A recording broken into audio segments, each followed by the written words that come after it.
আৰু এখন আমাৰ বেমাৰী কৈ থাকে সম্পাদক ক'ত গ'ল আমাৰ মই কেমেৰামেন হৈ আছো নালাগে নালাগে কেমেৰা কৰিও তো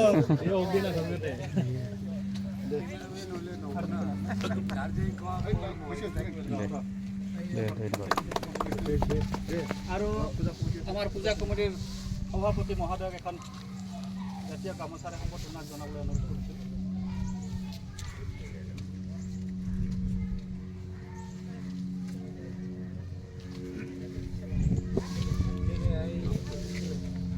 সুলেশ নাৰায়ণ দেৱ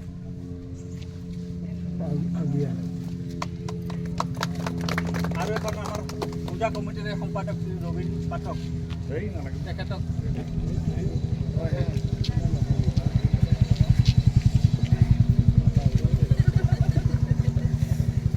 সেইখিনি পিছত দেই আৰু লাগিব না আহিবা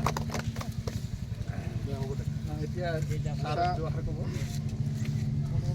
ইতিমধ্যে আমি সকলোৱে জ্ঞাত যে আমাৰ শ্ৰী শ্ৰী গণেশ মন্দিৰৰ প্ৰাংগণখন এটা বাউণ্ডেৰী ৱাল দিয়াৰ কাৰণে আমি কেতিয়াবাই আলোচনা কৰিছিলোঁ আৰু সেই মৰ্মে আজি আমি সেই বাউণ্ডেৰী ৱালখন বনাবৰ কাৰণে আধাৰশিলা স্থাপনা আজি আমি কৰিবলৈ ওলাইছোঁ। এই অনুষ্ঠানত উপস্থিত আমাৰ বেলতলী গাঁৱৰে পূজা কমিটিৰ নেতৃবৃন্দসকল, ইয়াত শৈলেশ ডাঙৰীয়া আছে, ৰবীন দা আছে আৰু আমাৰ গাঁৱৰে নেতৃবৃন্দসকল ইয়াত আছে আৰু আমাৰ UPPL কাজলগাঁও ব্লক কমিটিৰ সভাপতি সুজিত বসুমতাৰী, সাধাৰণ সম্পাদক মনীশ্বৰ কাকলাৰী, আমাৰ প্ৰাইমাৰী কমিটিৰ সভাপতি সাধাৰণ সম্পাদক ইয়াত উপস্থিত আছে, সকলো দলীয় কৰ্মকৰ্তাসকল আৰু ৰাইজে উপস্থিত ইয়াত আমাৰ বাইদেউসকল উপস্থিত আছে, সকলো শ্ৰদ্ধা ৰাইজসকল।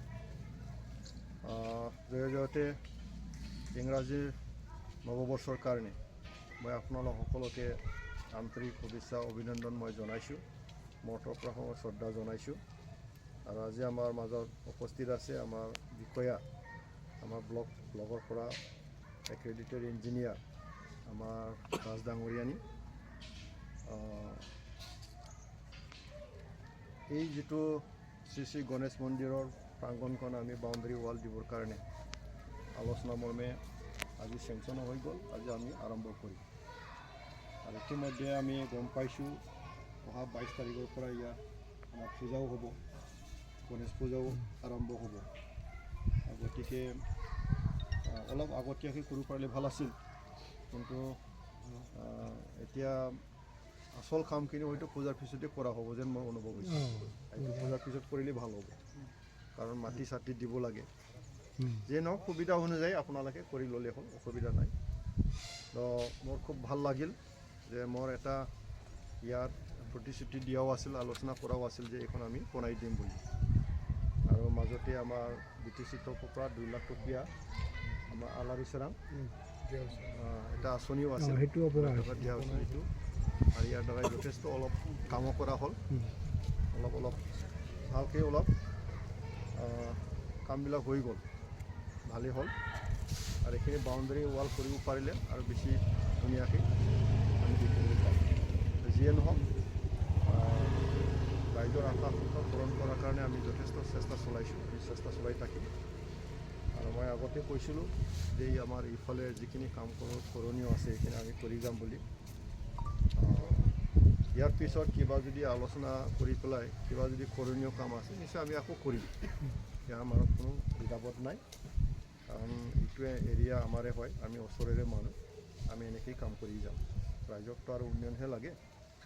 গতিকে আটাইতকৈ মন্দিৰটো আমাৰ আধ্যাত্মিক দিশত আমাৰ কাৰণে খুব প্ৰয়োজন হয়, সমাজখন আমি ধৰ্মৰ দ্বাৰাহে ৰাখিব পাৰিম।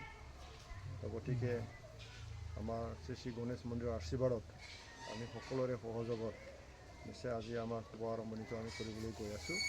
মই প্ৰাৰ্থনা জনাইছোঁ শ্ৰী শ্ৰী গণেশ বাবাৰ ওচৰত যে এই কামটো যাতে সুচাৰুৰূপে হৈ যায় আৰু আমি সকলোৱে লগ লাগি পেলাই যাতে সুন্দৰকৈ আমি কৰি তুলিব পাৰোঁ, এইখিনিকে আশা কৰি ভগৱানৰ ওচৰত প্ৰাৰ্থনা জনাই আপোনালোকৰ সকলোৰে সহযোগ লৈ পেলাই আজি শুভ উদ্বোধন কৰা যিটো পিঠা কাটাৰ যিটো কাৰ্যসূচী মই কৰিম বুলি আগবাঢ়ি আহোঁ।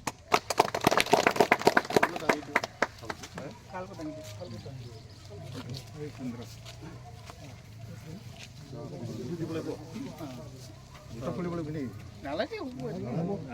জোতাটো চামৰা নহয় ৰে।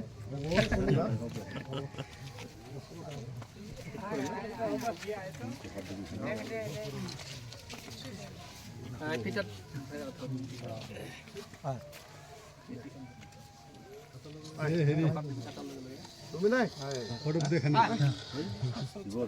আহিবা পূজা কমিটিৰ মানুহ থাকিল কেনেকৈ দে বাইদেউ এইফালে হওক অলপ ফটো চটো উঠিব লাগিব না দে জোকাৰ দে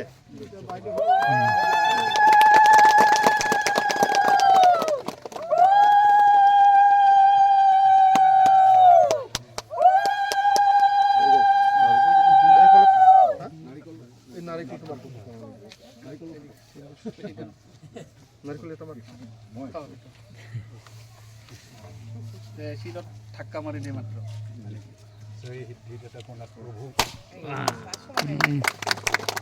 বঢ়িয়া আৰু এটা আছে ছেক্ৰেটাৰী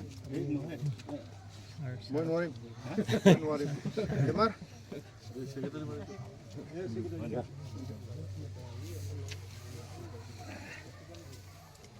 মোৰ হাতটো অলপ গণ্ডগোল আছে